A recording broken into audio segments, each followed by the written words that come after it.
We've heard the rumors, the wild stories, the legends, but none of them tell the full truth about Johnny Depp. Behind the costumes and characters lies a man we've never truly known. At 62, Johnny Depp has finally broken his silence, revealing something that fans have long suspected, yet few could have imagined. Is it about his career, his personal life, or something even more shocking? Stay tuned to find out. He has an interesting relationship with alcohol. He's open about drinking, but insists he's not an alcoholic. Johnny Depp admits to using alcohol as a form of self-medication, but says he's never felt addicted to it. Over the years, he's shared drinks with the likes of Marlon Brando and Hunter S. Thompson. In a 2013 Rolling Stone interview, he revealed he'd been sober for a year and a half, adding that while he could keep up with his hard-partying friends, you wouldn't treat your car like that. Back in 2008, he told the Boston Globe that he had poisoned himself with alcohol, struggling to cope with fame. His ex-wife, Amber Heard, later accused him of being an alcoholic and drug addict, claiming that their turmoil even delayed the filming of the final Pirates of the Caribbean movie. Still, it seems those chaotic days are finally behind him. He's had some financial woes. Despite earning an estimated $650 million and owning $50 to $60 million in property, Johnny Depp has faced serious financial troubles. According to The Hollywood Reporter, his advisors warned him back in 2012 that his lavish lifestyle, art, jewelry, wine, multiple homes, and a $3.6 million-a-year staff was draining his income. He reluctantly agreed to sell his yacht, but later fired both advisors in 2017. From Depp's point of view, as told to the Wall Street Journal, the fault wasn't his. "Why didn't they drop me as a client if I was so out of control?" he argued, claiming his managers mismanaged his money, drove him into over $40 million in debt, and pressured him into bad loans. The bitter dispute led to lawsuits on both sides, finally settled in 2019. He's not a fan of Donald Trump. Johnny Depp has never been a fan of Donald Trump, even before his presidency. He once went all in on a parody, wearing a wig and heavy prosthetics to play Trump in Funny or Die's spoof, The Art of the Deal. In an interview with Ellen DeGeneres, Depp said the filmmakers asked him to do it, and he filmed all his scenes in just 4 days. The mock film was framed as a lost 1980s production locked in a vault for years, but his critique didn't end there. During a talk at Arizona State University titled "Finding Creativity in the Madness," Depp called Trump a brat and a bully, even doing an impression for students. He joked that he'd happily take over Trump impersonation duties from Alec Baldwin on Saturday Night Live. He has a soft spot for kids. During an emotional appearance on The Graham Norton Show, Johnny Depp was asked what it meant to bring Jack Sparrow to children, as he's known for visiting hospitals and schools in full Pirates of the Caribbean costume. Depp shared that after his own daughter's illness, those visits became deeply personal, saying the real gift was his. To bring a smile or a giggle, that was everything. In July 2015, he and co-star Stephen Graham spent 3 hours visiting kids at the Lady Cilento Children's Hospital in Brisbane, and later, he surprised a London school after a 9-year-old girl wrote asking for piracy lessons. It's clear Depp has a special bond with his Captain Jack persona, and an even bigger heart for his youngest fans. He got his start because of Nick Cage. Or did he?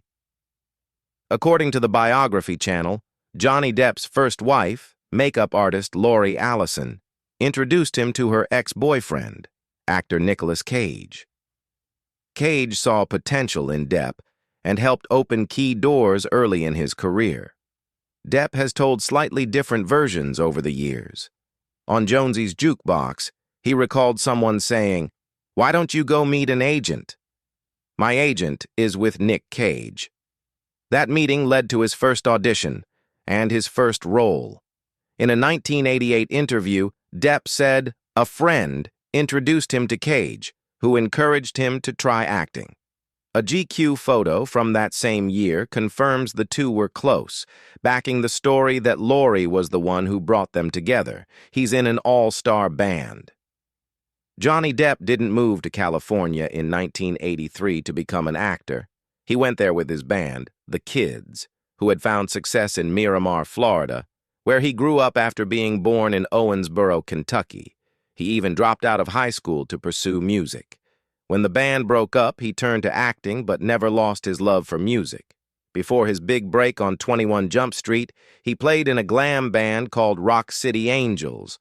Later, Depp formed the band P with Butthole Surfers frontman Gibby Haynes. Though short-lived, it kept him connected to music. Today, he performs with Hollywood Vampires, alongside Alice Cooper, Joe Perry, Duff McKagan, and Matt Sorum. The group, whose members all admit to surviving their own close calls, released their debut album in 2015, and for Depp, it's been a return to his first passion. He's a real winner. Johnny Depp's financial troubles took another strange turn in 2017 when he sued the management group, accusing them of fraud and mismanagement during their 17 years handling his finances. He claimed they failed to pay his taxes on time and siphoned off $28 million. Instead of paying the $25 million in damages Depp sought, TMG countersued, arguing he was responsible for his own money woes. They alleged he'd failed to repay a $5 million loan and spent over $2 million a month on an ultra-extravagant lifestyle, including $30,000 monthly on rare wines. After months of legal battles and public scrutiny, the case was finally settled in 2018. Disney almost made him walk the plank. Johnny Depp cemented his A-list status in the early 2000s with his iconic turn as Captain Jack Sparrow in Disney's Pirates of the Caribbean. But before the first film, The Curse of the Black Pearl, 2003, some Disney executives doubted he was right for the role. At the 2015 AFI Fest, Depp revealed that his creative choices, portraying Jack as slightly drunk and eccentric, left then-Disney chairman Michael Eisner furious and confused. "I fully expected to be fired," Depp recalled. "I got a call from the upper echelon at Disney who were brave enough to ask me, 'What the fucks are you doing?'" Though the studio briefly considered subtitling his dialogue because of his slurred delivery, Depp's daring performance ultimately became the heart of the franchise and one of the most beloved characters in movie history. He almost set off a doggone international incident. In 2015, Depp and then-wife Amber Heard flew to Australia with their 2 Yorkshire Terriers, Pistol and Boo, but failed to declare the dogs on arrival. Australian Agriculture Minister Barnaby Joyce gave them 72 hours to remove the pets or face euthanasia. The couple hurried back to California. Depp wasn't charged, while Heard was placed on a 1-month good behavior bond and later pleaded guilty to knowingly producing a false or misleading document for not declaring the dogs. 2 illegal importation charges were dropped. Shortly after, they released a video apology, Depp acknowledging Australians are warm and direct, and warning that, "When you disrespect Australian law, they will tell you firmly Johnny Depp based his Willy Wonka performance on a former president." One of Johnny Depp's most unforgettable roles came in 2005 when he played Willy Wonka in Tim Burton's Charlie and the Chocolate Factory. Though Gene Wilder first brought the character to life, Depp's version was stranger and more unpredictable, so much so that many assumed he drew inspiration from his friend Marilyn Manson, who had reportedly wanted the role himself. In truth, Depp based his portrayal on a far more unexpected figure, former U.S. President George W. Bush. On the Ellen DeGeneres show, he explained, "Certain ingredients you add to these characters, Willy Wonka, for example, I imagined what George Bush would be like incredibly stoned, and thus was born my Willy Wonka." It certainly explains the odd mix of charm, chaos, and candy obsession that made his performance unforgettable. Jerry Bruckheimer would love to bring Depp back to the Pirates series. After Johnny Depp's highly publicized split from Amber Heard and the ensuing abuse allegations, Disney cut ties with him in 2018, removing him from the Pirates of the Caribbean franchise that made him a global star. Around the same time, he also stepped away from his role as Grindelwald in the Fantastic Beasts series. During the 2022 trial, Depp said he felt deeply betrayed by Disney's decision, even declaring he wouldn't return as Captain Jack Sparrow for $300 million. Still, that may not be the end of his Pirates journey. Longtime producer Jerry Bruckheimer has expressed hope of bringing Depp back, telling Entertainment Tonight in March 2023, "We'll see. I would love it. I would love to have him in the movie. That's all I can tell you." He owns his own production company. While most know Johnny Depp as an actor, his work extends far beyond the screen. He's produced films like Hugo and The Rum Diary, both in 2011, and served as executive producer on The Lone Ranger and City of Lies. He's also directed music videos and short films, including Stuff, Banter, and The Brave. In 2004, Depp founded his own production company, Infinitum Nihil, run by his sister Christy Dembrowski. The studio has produced nearly a dozen films, from The Rum Diary and Dark Shadows to The Professor and Minamata. Though most of its releases have underperformed at the box office, Depp remains deeply involved in every project. More recently, he launched a UK branch, IN2, and signed a first-look deal with IM Global, showing his creative ambitions go well beyond acting. His first job was working as a salesman. Johnny Depp's first acting role came in 1984 as Glenn Lance, Nancy Thompson's ill-fated boyfriend in A Nightmare on Elm Street.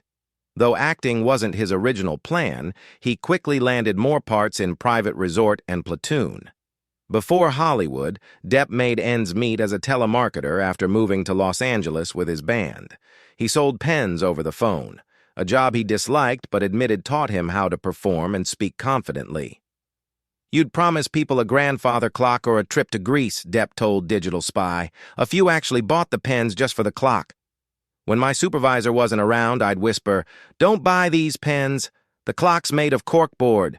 We're ripping you off.'" Depp owns his own private island. Like many Hollywood stars, Johnny Depp has his own private escape, a 45-acre island in the Bahamas called Little Halls Pond Cay.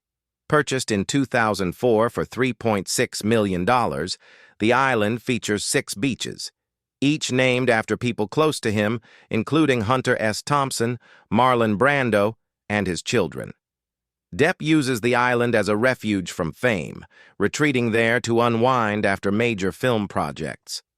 Describing his connection to the place, he once said, "I don't think I'd ever seen any place so pure and beautiful. You can feel your pulse rate drop about 20 beats. It's instant freedom." Looking after Heath Ledger's daughter was a priority for him. Johnny Depp shared a close friendship with Heath Ledger, a bond tragically cut short when Ledger died in 2008 from an accidental overdose during filming of The Imaginarium of Dr. Parnassus. To complete the movie, Depp, along with Colin Farrell and Jude Law, stepped in to play alternate versions of Ledger's character. The 3 actors refused payment, donating their entire earnings to Ledger's young daughter, Matilda, who hadn't been included in his will. Depp's affection for his late friend went even further.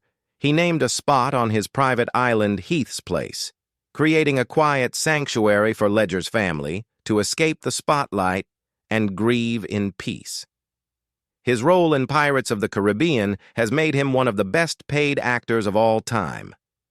Johnny Depp's role as Captain Jack Sparrow in Pirates of the Caribbean catapulted him to global fame and made him one of the highest-paid actors in history. Since debuting in The Curse of the Black Pearl, 2003, alongside Orlando Bloom, Jeffrey Rush, and Keira Knightley, he became the face of the franchise, returning for 4 more films. Thanks to the character's massive popularity, Depp had the leverage to command huge salaries.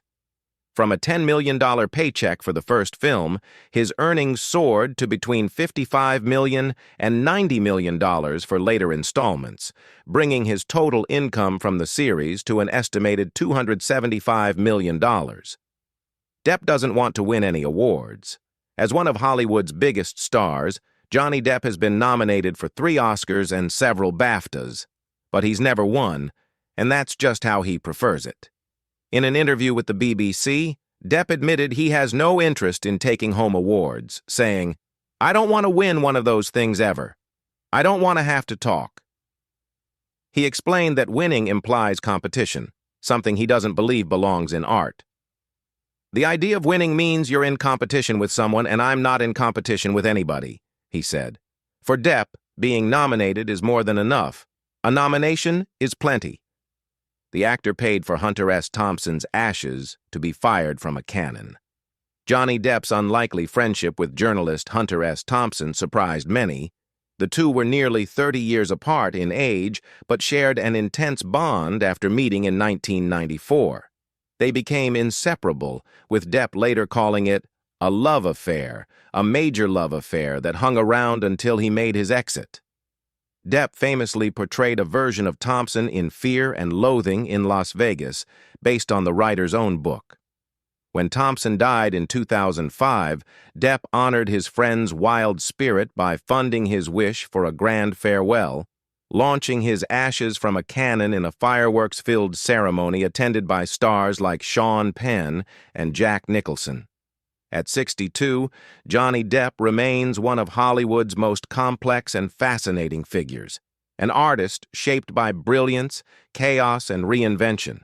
From rock stages to movie sets, from heartbreak to redemption, he's lived a life few could imagine. But even after decades in the spotlight, there's still so much we don't know about the man behind the legend. What do you think? Has Johnny Depp finally found peace after all the storms? Or is there still more to his story waiting to unfold?